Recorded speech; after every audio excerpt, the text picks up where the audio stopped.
Super super king of mass Shivanna. Super sir super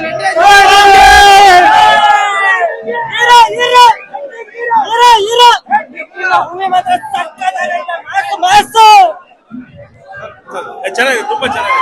super super super Ranagal ರಣ ರಣ ರಣ ರಣ ರಣಗಲ್ಲು.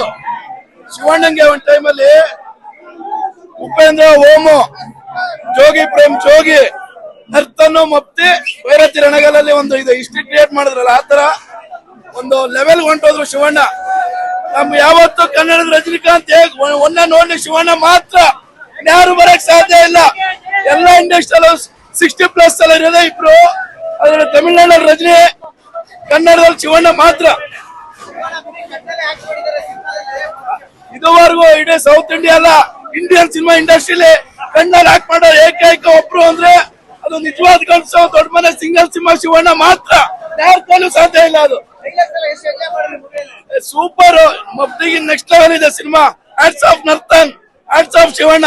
ಇದೇ picture ಶಿವಣ್ಣದಿಂದ ಮುಂದೆ expect ಮಾಡ್ತೀವಿ. ಇದೇ cinema ಬರಬೇಕು. ಶಿವಣ್ಣ ಯಾವತ್ತೂ ಎವರ್ಗ್ರೀನ್ ನಾವು ಇರ್ಬೇಕು. ಜೈ ಶಿವಣ್ಣ. 30 ವರ್ಷ ಈ ತರ ಎಕ್ಸ್ಪ್ರೆಷನ್, ಈ ತರ ಆಕ್ಟಿಂಗ್ ಮಾಡಕ್ಕೆ ಆಗಲ್ಲ ಯಾವನಿಗೂ. ಶಿವಣ್ಣ ಯಾವತ್ತೂ ಎವರ್ಗ್ರೀನೆ. ಅಣ್ಣವ್ರು ಬಿಟ್ರೆ ಶಿವಣ್ಣನೇ. ನಿನ್ನೆಯಿಂದ ಏನು ಕೊಂಗವ ಆರ್ಭಟ ಆಯ್ತು, ಇವತ್ತಿಂದ ಶಿವಣ್ಣನ ಆರ್ಭಟ ಶುರು. ಇವತ್ತೇನಿದೆ, ಬೇರೆ ಸ್ಟೇಟ್ ಅವ್ರು ಬಂದು ಬೆಂಗಳೂರಲ್ಲಿ ಆಡ್ತಾರೆ, ಇನ್ಮೇಲಿಂದ ಬೆಂಗಳೂರು ಆರ್ಭಟ ಶುರು. ಕನ್ನಡದಲ್ಲಿ ಕನ್ನಡಿಗರೇ ಸಾರ್ವಭೌಮ.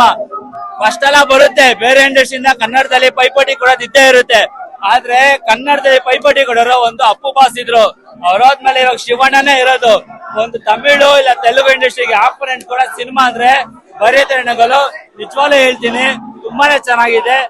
ರವಿ ಬಸ್ರವರಿಂದ ಹಿಡಿದು ಡೈರೆಕ್ಟರ್ ಇಂದ ಹಿಡಿದು ಎಲ್ಲರೂ ತುಂಬಾನೇ ಚೆನ್ನಾಗಿ ಮಾಡಿದ್ದಾರೆ ಸಿನಿಮಾ ಮಾತ್ರ. ಇವತ್ತಿಂದ ದೀಪಾವಳಿ, ಶಿವಣ್ಣನ ದೀಪಾವಳಿ ಶುರು.